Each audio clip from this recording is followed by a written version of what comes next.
ya. Ini saya buka aja biar nggak ditanyain. Daripada saya ditanyain, mendingan saya jawab dulu gitu.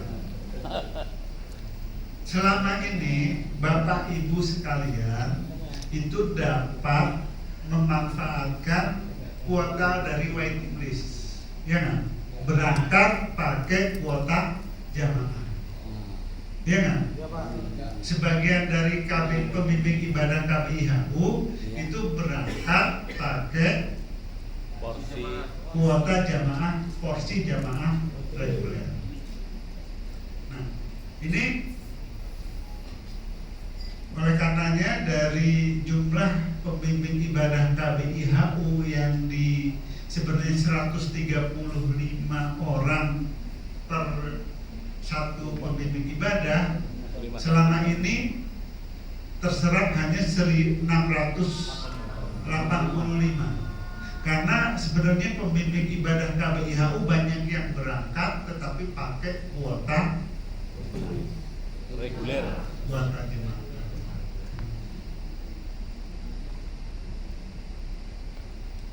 Apakah sekarang boleh atau enggak? boleh. Mohon boleh. Insya Allah tetap boleh, Pak. Mohon boleh, Pak. Lanjutkan, harus. Lanjutkan sama dengan tahun kemarin ini. Boleh, Pak Puji, boleh. Bapak Ibu ya, Apa ini? yang harus dipahami. Nah, ini dia. Ini kesimpulannya saya kasih tahu ya. Iya, Pak. Kesimpulannya antara boleh dan enggak. Nah, Kesimpulannya antara boleh dan enggak. nggak apa-apa itu. Berarti masih boleh ya. Rasionalisasinya begini Bapak Ibu sekalian. Kuota jemaah haji kita ini terbatas. Hanya 221.000 atau 1/1000 dari total jemaah yang tidak diupdate oleh Saudi sudah puluhan tahun, kan? Kita 221.000 terus nggak pernah berubah kalau berdasarkan penduduk muslim. Semangat kita Bapak Ibu sekalian adalah memperpendek masa tunggu jamaah.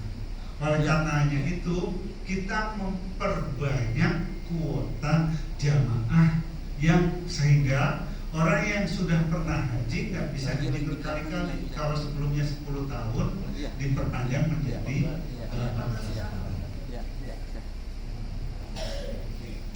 Itu yang pertama. Kemudian yang kedua, kita sudah menetapkan bahwa pembimbing ibadah KBIHU dan PHD itu adalah petugas dalam tanda kutip yang menggunakan kuota jamaah. Semakin banyak PHD dan pembimbing ibadah KBIHU itu semakin banyak kuota jamaah yang dipakai oleh petugas. Nah, di PHD kebijakannya hari ini adalah kita mengurangi.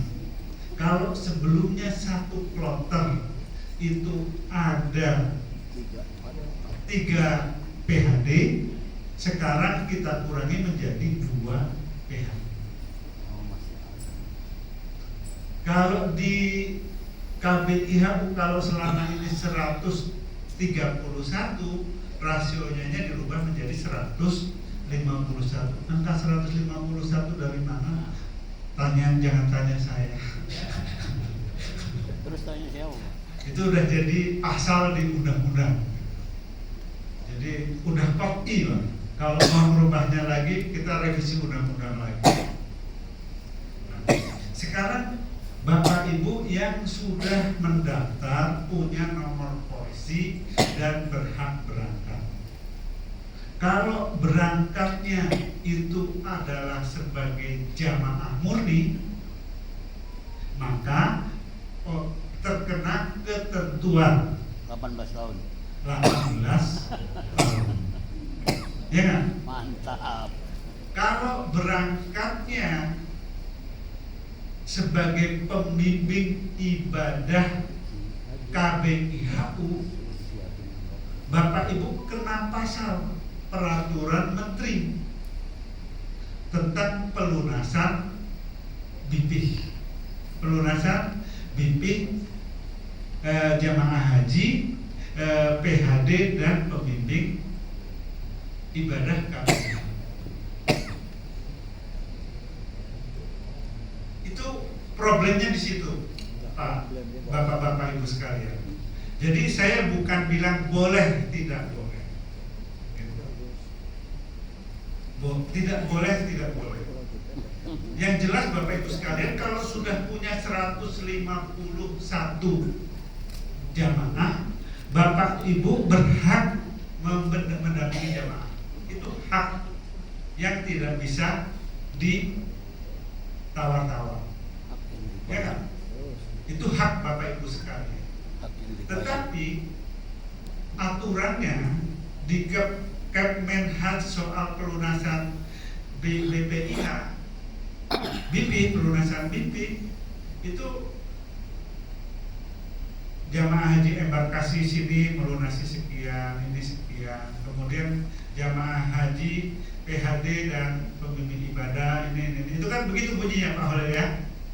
Nah, ini makanya Bapak Ibu sekalian kasih waktu kepada kami untuk merumuskan ini sebaiknya, memutuskan ini sebaik-baiknya. Jadi jangan tanya saya lagi tentang ini nanti.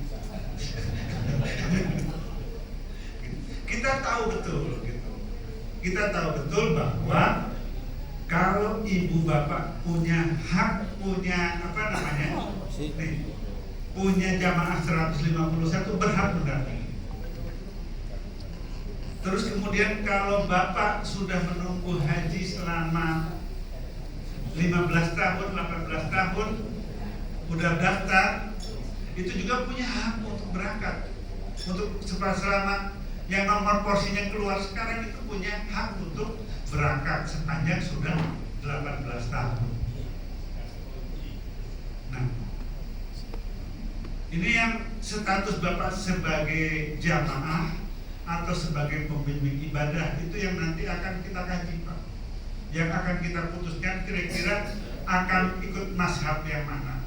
Kalau saya dengar di Kementerian Agama kemarin ini masih diakomodir. Ini saya tanya nanti dengan orang Kementerian Agama dasar hukumnya seperti apa. Kalau ibarat memasukkan gajah ke dalam kulkas itu caranya seperti apa? Supaya kulkasnya nggak perlu dibongkar, gajahnya bisa masuk. Itu yang kita pengen cari Pak. Disihir, ya. Jadi kita bukan mau mempersulit, Kita bantu, Pak, bukan kita mau menghambat gitu. Tetapi jangan sampai ketika gajahnya masuk kulkas, jangan sampai kulkasnya jadi hancur, nggak berbentuk kulkas lagi. Kan yang betul kan buka pintunya, masukkan gajahnya, ya kan? Ketika cara memasukkan gajah ke dalam kulkas kan, buka pintunya, masukkan gajahnya, bingung lagi kan? Itu. Jadi soal ini, soal hak memperoleh kuota pembimbing. Dan kalau misalnya ini ya Pak, ini saya ngomong belak-belakan aja sama Bapak. Kalau saya kencengin ini Bapak Ibu sekalian, ini yang sedang saya pikirkan. Kalau saya kencengin, kalau Kementerian Haji kemudian ngencengin bahwa itulah aturannya, kuota pembimbing ibadah yang 685 itu kurang. Ya kan? Saya udah membayangkan kurang. Kenapa? Karena yang selama ini pakai kuota porsi itu masuk melalui situ, jadi jumlahnya nggak cukup. Harusnya pembimbing ibadah kloter itu kan 1.500 sekian. Pembimbing ibadah KBIHU bukan 685 gitu. Ya nggak Pak? Artinya ketika misalnya nanti Bapak harus, ya udah saya mau bayar sesuai dengan aturan sesuai dengan porsi full tanpa nilai manfaat gitu misalnya. Tapi seatnya kan nggak cukup. Karena cuma 680. Yang berangkat ini pembimbing KBIHU kan lebih dari itu. Ya nggak Pak? Pak Sekjen. Ini Pak Sekjen ini ahli masalah pengajian. Mudah-mudahan nanti beliau ada jalan keluarnya gitu. diskusi sama Pak Holil sama saya. Gitu. Ini yang saya ini ngomong problem-problem yang dihadapi oleh Bapak Ibu sekalian. Saya nggak perlu nyembunyi-nyembunyikan, nggak perlu menghindar-hindar gitu loh. Supaya ini menjadi kesadaran kita bersama. Karena apa, Bapak Ibu sekalian? Kementerian Haji dan Umroh ini ingin memastikan bahwa tata kelola ini berjalan sesuai dengan realnya, sesuai dengan yang seharusnya. Maka kita sekarang nanti di belakang saya ngomong terkait dengan pembagian kuota. Pembagian kuota, jadi saya sepil di depan. Yang sekarang sedang geger dan yang jadi korban dalam tanda kutip ini adalah KBHI juga. Ini Pak Sumija ini saksi sejarah, pelaku. Pak Cepi maksud saya, Pak Sumija juga ya. Pak Cepi ini pelaku perhajian Indonesia, pemegang tata kelola haji Indonesia selama ini sebelum kami. Undang-Undang 8 2019 itu bunyi pasalnya sudah jelas.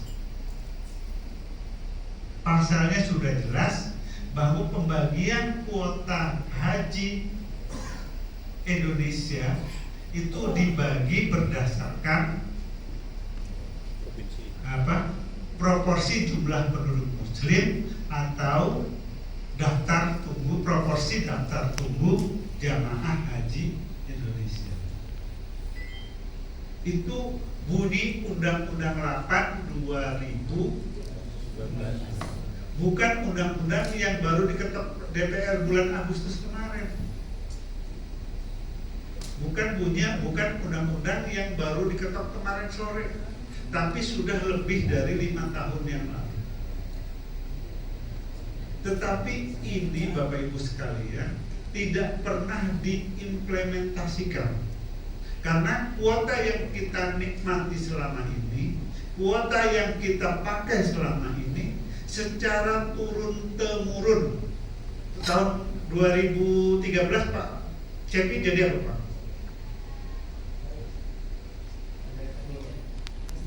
Udah Sesdirjen. Kemudian Lampung, karena KKP-nya dekat sama Pak Menteri Agamanya, ngajak gubernurnya minta tambahan kuota, dikasih tambahan. Kemudian Jawa Timur, karena penduduk muslimnya sekian maka dikasih kuota sekian. Jadi pembagian kuota itu berdasarkan penduduk muslim yang dimodifikasi. Istilahnya begitu Pak Cepi ya. Jadi selama ini pembagian kuota di tanah air ini dibagi berdasarkan proporsi jumlah penduduk muslim yang dimodifikasi. Yang memodifikasinya itu adalah as-sabiqunal awwalun. Jadi Pak Cepi termasuk yang memodifikasi. Ya, jadi yang daerah-daerah minoritas ini ditambahin untuk dakwah gitu. Tetapi Undang-Undang 8 2019 itu pilihannya cuma 2, proporsi penduduk muslim dan waiting list atau daftar. Undang yang pas Pak Cepi melakukan itu Undang-Undang 17 tahun 2009. Tahun 1999 itu yang dulu kewenangannya masih di Pak Cepi semuanya itu. Gitu. Undang-undang itu memberi kewenangan seluas-luasnya kepada Kementerian Agama.